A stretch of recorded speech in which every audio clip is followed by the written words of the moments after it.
दोस्तों, जैसा कि आप सब लोग जानते हैं कि इंडिया में जो बैंक होते हैं उनका रेगुलेटर आरबीआई है, यानी कि रिजर्व बैंक ऑफ इंडिया है। आरबीआई के रूल्स और रेगुलेशन के हिसाब से ही इंडिया में जो बैंकिंग सिस्टम है वो काम करता है। और जो बैंक आरबीआई के उस रूल्स और रेगुलेशन को फॉलो नहीं कर पाते हैं, उस पर खड़े नहीं उतर पाते हैं, तो आरबीआई को उनका लाइसेंस रद्द करना पड़ता है।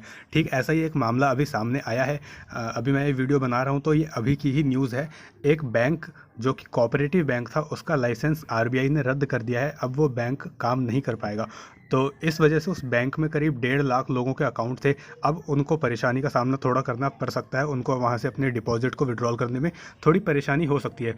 देखिए, एक कोऑपरेटिव बैंक को रन करने के लिए आरबीआई ने पहले 15 लाख रुपए की कैपिटल की रिक्वायरमेंट बताई थी, लेकिन फिर उसको बढ़ा दिया गया और वो रिक्वायरमेंट 3 करोड़ रुपए की हो गई है। यानी कि कोऑपरेटिव बैंक जो है उसको रन करने के लिए उसके ऑपरेशंस को मिनिमम 3 करोड़ रुपए होने ही चाहिए। लेकिन ये जो बैंक है जिसका आरबीआई ने लाइसेंस कैंसिल किया है, वो इस रिक्वायरमेंट को मीट नहीं कर पाया और 3 करोड़ की कैपिटल की जो रिक्वायरमेंट है आरबीआई की तरफ से एक कोऑपरेटिव बैंक को रन करने के लिए, उस पर ये बैंक खड़ा नहीं उतर पाया। नाम आपको बताना चाहूँगा, सीकेपी कोऑपरेटिव बैंक, जिसका कि मेन ऑफिस, मुख्य कार्यालय जो है वो मुंबई में है।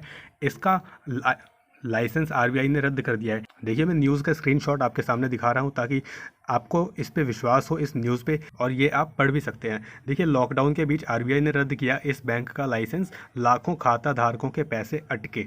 कुछ और बातें आपको इस बैंक के बारे में बताना चाहूँगा। जैसा कि मैंने आपको बताया कि मुंबई के दादर में सीकेपी बैंक का हेड ऑफिस है और महाराष्ट्र का ही न्यूज़पेपर है महाराष्ट्र टाइम्स, उसमें ये न्यूज़ छपी है। बैंक का घाटा बढ़ने और नेटवर्थ में बड़ी गिरावट आने के कारण बैंक के लेन देन पर साल 2014 में ही प्रतिबंध लगा दिया गया था। समझ रहे हैं आप?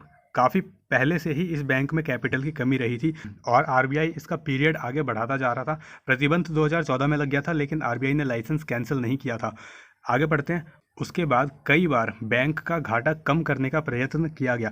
देखिए, आप जानते हैं आरबीआई किसी भी बैंक को इतनी जल्दी बैंकरप्ट नहीं होने देता, नहीं डूबने देता। गवर्नमेंट अपनी तरफ से पूरी कोशिश करती है, सिस्टम अपनी तरफ से पूरी कोशिश करता है। आगे इसमें लिखा हुआ है, इसके लिए निवेशकों और जमाकर्ताओं ने भी कोशिश की। इन्होंने ब्याज दर में कटौती भी की। ब्याज दर 2% तक लाई गई। जो सेविंग अकाउंट का ब्याज है वो इस बैंक ने 2% तक कर दिया। आप जानते हैं 2014-15 में 4% के आसपास जो इंटरेस्ट रेट था सेविंग अकाउंट पे वो था, लेकिन इस बैंक में 2% का ही आपको इंटरेस्ट दिया जाता था, बाकी सेविंग की जाती थी। उसके बाद जो लोगों ने इस बैंक में अपने एफडी करवा रखी थी, उन्होंने वहाँ से एफडी से पैसा निकाला और शेयर खरीदे इस बैंक के। यानी फाइनेंशियली इस बैंक को काफ़ी ज़्यादा मदद करने की कोशिश की गई। अगला पॉइंट है, बैंक का घाटा कम हो रहा था, लेकिन ऐसे में आरबीआई ने सीकेपी बैंक का लाइसेंस रद्द करके निवेशकों को बड़ा झटका दिया है। अब देखिए, सिस्टम कब तक बचाएगा। आरबीआई ने पूरी कोशिश करी, सिस्टम ने पूरी कोशिश करी, और अब आरबीआई को इस बैंक का जो लाइसेंस है वो रद्द करना पड़ा है। तो ये वो बैंक है जिसका लाइसेंस अभी आरबीआई ने रद्द कर दिया है और ये बैंक अब ऑपरेशन में नहीं है। इस वीडियो को लाइक करके इस चैनल को सब्सक्राइब कर देना और इस वीडियो को यहीं पे करते हैं ख़त्म।